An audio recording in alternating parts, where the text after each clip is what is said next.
Hello, everyone. This is Bennett, your fantasy football commissioner, with the Week 5 ForrestLand MishMash weekly recap. This is officially the second on-time recap of the season, so good for me. 2 out of 5 ain't bad. Be hitting 400 if I was a baseball player. So anyway, glad to be on time this week, and let's get right into it. So as you can see, a bunch of 30-plus point games, nothing really close. So we'll just start with the Cartel, who goes to 2-2-1, and they score the most points on the week with 192. So the Travelers are having a little bit of an up and down season. 154 points is definitely nothing to sneeze at. Aaron Rodgers just hasn't quite been 4 or 5 touchdowns the last couple weeks. Joe Flacco's been really good, especially late in games when they're trailing. So a very respectable 154 points from the Travelers, but they lose. Cartel, give them credit for sticking with Jay Cutler, who is still a serviceable quarterback. Another great example of why real-life results don't always mean anything with fantasy. You could have a terrible team with great fantasy players and vice versa. Le'Veon Bell is definitely a stud for Pittsburgh. Obviously that last-minute touchdown sort of sealed the icing on the cake for the victory. That one, the touchdown with no time remaining gave him an extra 6 points. Still would have had the victory, but obviously padding the stats never hurts. So just an all-around good day. Of course, Brandon Cooks from New Orleans is, he's the one guy that New Orleans has in the fantasy world these days, where Drew Brees is definitely past his prime. You could see he's had at least 4 catches every week. Finally got in the end zone, so good job with the Cartel for scoring the most points in the week with 192. Let's go to another game where we have the still undefeated 4-0-1 Graceland with a very respectable 165 points. Marcus Mariota obviously has been a little disappointing since that first game. If you look, that first game, he had 4 touchdowns. He had a couple touchdowns, but also some interceptions and fumbles, and finally just didn't do much the other day. So he's, having typical rookie troubles. But more than making up for it is Andy Dalton with that big comeback win against the Seahawks, and can't just expect the Seahawks defense to shut everyone out this year. They're definitely not as good as they were. Devontae Freeman definitely is going to be the pickup of the year. 4 straight games with a touchdown, including 6 combined for the previous 2 weeks. 153 yards and a touchdown is still excellent. So Graceland's rocking the pickup, the unheralded running back.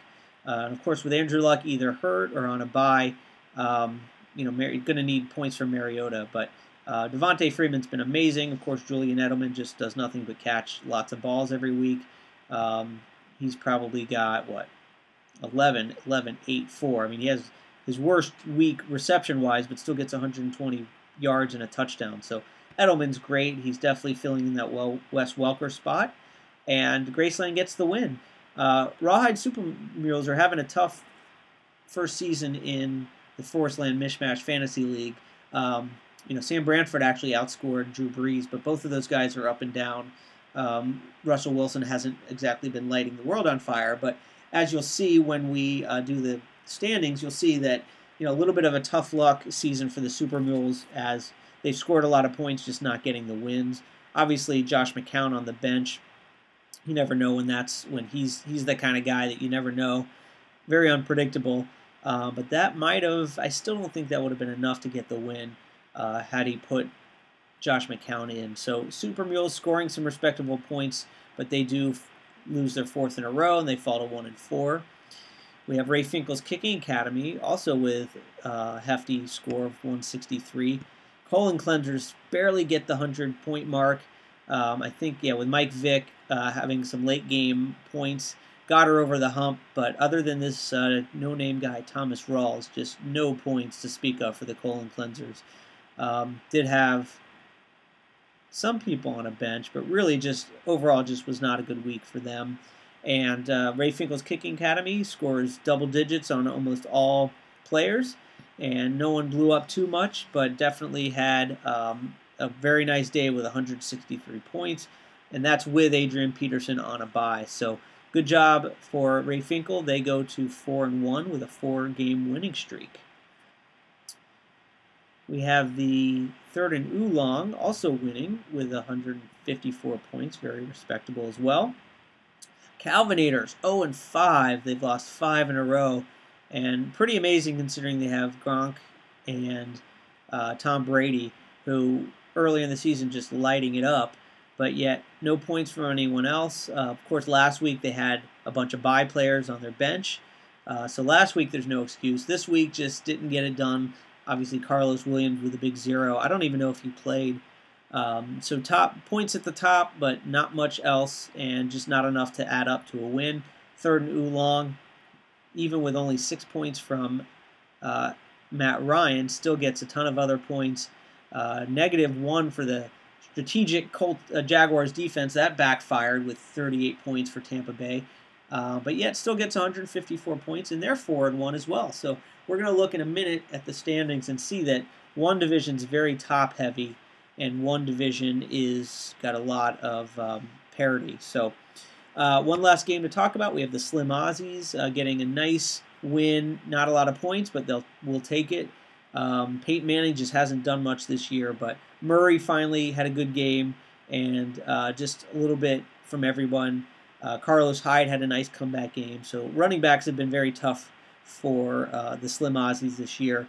I do want to mention a little bit of bad luck for the Stallions. As you can see, tight end from Cleveland with 28 points on the bench, 21 points from Snead, Theo Riddick with 21 points. So always stinks when you got 3 different players with 20-plus points on your bench. Meanwhile, you got 8 from Ingram, Sproles with 4, Hankerson coming off a great week, didn't repeat that in the next week.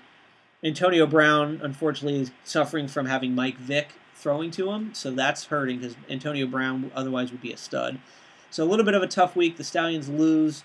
They go to 2-3, and the Slim Aussies go to 2-3 as well with the win. So I'm very happy about my team getting a nice win, not scoring a ton of points. So as I mentioned, let's look at the standings. Of course, we have Graceland, who almost is undefeated, except for that fumble from would have had the loss if Calvin Johnson didn't fumble the week before. But you can see the Mish division very even throughout. And then, of course, the Mash division very top-heavy with third and Oolong and Ray Finkel at 4-1. No one else is even at 500. So also a good way to look at it to see if your team stinks or just has bad luck. You can look at the points for. You can see Slim Aussies with the lowest points in the league, yet getting 2 victories, so very happy about that. Again, the Super Mules with a very respectable 724, which is good for 5th in the league, but yet 1-4. So sometimes you have a lot of points against. You can see the Super Mules have 805 against, which is second highest. Calvinators with the most, so combine that with not a lot of points, and there's your 0-5. So still early in the season, still plenty of time. I think there's 9 weeks left before playoffs start, so plenty of time. Again, don't forget to get your weekly lineups in for Thursday. Don't forget to check bye weeks, and good luck in week 6. Have a great week, everyone.